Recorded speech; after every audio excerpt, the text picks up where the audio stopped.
ഈ സിനിമയ്ക്ക് ഒരു രാഷ്ട്രീയം ഉണ്ടോ ശരിക്കും? സിനിമ നമ്മൾ എഴുതി വരുമ്പോൾ രാഷ്ട്രീയം ഒന്നും ആലോചിക്കുന്നുണ്ടാവില്ല, അതിങ്ങനെ സ്ക്രീനിൽ കണ്ടുവരുമ്പോൾ സിനിമ ആകെ എന്തോ ഒരു രാഷ്ട്രീയം പറയുന്നുണ്ടെന്നൊക്കെ ചർച്ചകൾ വരുന്നുണ്ട്. അങ്ങനെ തിരക്കഥാകൃത്ത് എന്ന രീതി തോന്നിയിട്ടുണ്ട്, ഒരു സിനിമ രാഷ്ട്രീയം പറയുന്നുണ്ട്. ഈ സിനിമയാണോ? ഈ സിനിമയിൽ ഏതൊരു സിനിമയാണ്? ഞാൻ അങ്ങനെ പൊതുവെ രാഷ്ട്രീയം സിനിമയിലൂടെ പറയാൻ ശ്രമിക്കാത്ത ഒരാളാണ്. കാരണം അൾട്ടിമേറ്റ്ലി സിനിമ എന്ന് പറഞ്ഞൊരു വിനോദ മാധ്യമമാണ്.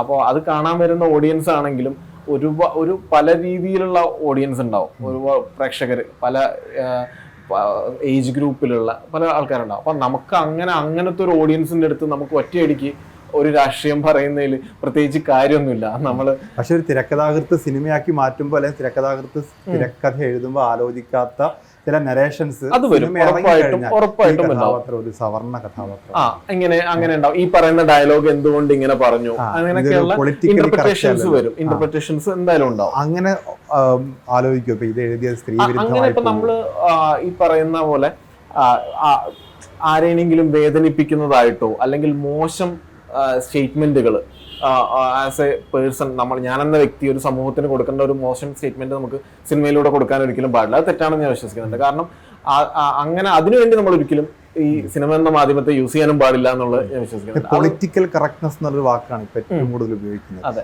സ്ത്രീ വിരുദ്ധമാവാൻ പാടില്ല, ജാതീയമായ പ്രശ്നങ്ങൾ വരാൻ പാടില്ല, റിലീജിയസ് ആയിട്ട് ആരെയും താഴ്ത്തിക്കെട്ടാൻ പാടില്ല, ഇങ്ങനെയൊക്കെ ഉണ്ട്. അപ്പൊ തിരക്കഥയിലാണ് ഇത് കൂടുതൽ ശ്രദ്ധിക്കേണ്ടത്. സംവിധായകനെ സംബന്ധിച്ചിടത്തോളം തിരക്കഥ എഴുതി വെച്ച് അത് ഫലിപ്പിക്കലാണ്. അപ്പൊ തിരക്കഥയിലാണ് ഈ പൊളിറ്റിക്കൽ കറക്റ്റ്നസ് കൂടുതൽ ശ്രദ്ധിക്കേണ്ട ഒരു മേഖല. അപ്പൊ അങ്ങനെ വളരെ ജാഗ്രതയോടുകൂടി തന്നെയാണ് എഴുതാറ്. അത് ശ്രദ്ധിക്കാറുണ്ട്. ചോദിക്കാൻ നമുക്ക് ഇത് പ്രശ്നമാവോ അല്ലെങ്കിൽ ഇത് ആരെങ്കിലും ഹേർട്ട് ചെയ്യോ എന്നുള്ളത് നമ്മൾ ഒന്ന് റീതിങ്ക് ചെയ്യാറുണ്ട്.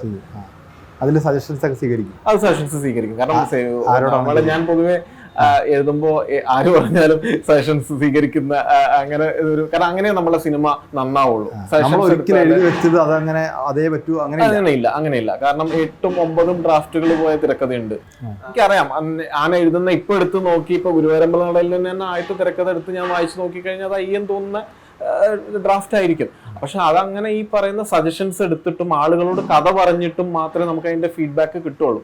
കാരണം ഇത് ഞാനല്ലല്ലോ തിയേറ്ററിൽ ഇരുന്ന് കാണേണ്ടത്, ഇത് എല്ലാ പ്രേക്ഷകനും ഇരുന്ന് കാണേണ്ട ഒരു സിനിമയാണല്ലോ. നമ്മൾ അങ്ങനെ സജഷൻസ് എടുക്കുന്ന നല്ലതായിരുന്നു. ഒരു സിനിമ കഴിഞ്ഞ് അടുത്ത സിനിമയിലേക്ക് എത്തുമ്പോൾ ഒരു തിരക്കഥാകൃത്ത് വളരുന്നുണ്ട്, സ്വാഭാവികമായിട്ടും മാറ്റം ഉണ്ടാവുന്നുണ്ട്. ഗുരുവായൂർ അമ്പലനടയിൽ എന്ന് പറയുന്ന സിനിമ പ്രേക്ഷകർ കാണുന്നു, ചിരിക്കുന്നു. അപ്പൊ ഈ ഒരു തിരക്കഥാകൃത്തിൽ ഉണ്ടായിട്ടുള്ള ഊർജ്ജം അല്ലെങ്കിൽ മാറ്റം എന്താണ്? നമ്മൾ പക്ഷെ ഈ തിരക്കഥ ഏറ്റവും ഇങ്ങേയറ്റത്ത് കിടക്കുന്ന ഒരു പരിപാടിയുണ്ട്. നമ്മൾ അതിന് ശേഷമുള്ള സിനിമകളൊക്കെ ആൾറെഡി എഴുതി വെക്കുകയോ അല്ലെങ്കിൽ ഇതിന്റെ ചർച്ചകളിലൊക്കെ ആയിരിക്കും. പക്ഷെ മാറ്റം എന്ന് പറയുന്നത് നമ്മള് ഓഡിയൻസ് എന്നുള്ള ആളുകളെ എപ്പോഴും വില കുറച്ച് കാണാതിരിക്കുക, അവർക്ക് ആവശ്യമുള്ള സിനിമകൾ നമ്മൾ അപ്ഡേറ്റഡ് ആയിരിക്കുക എന്നുള്ളതാണ് അതിന്റെ ഒരു പ്രധാനപ്പെട്ട ഒരു കാര്യം.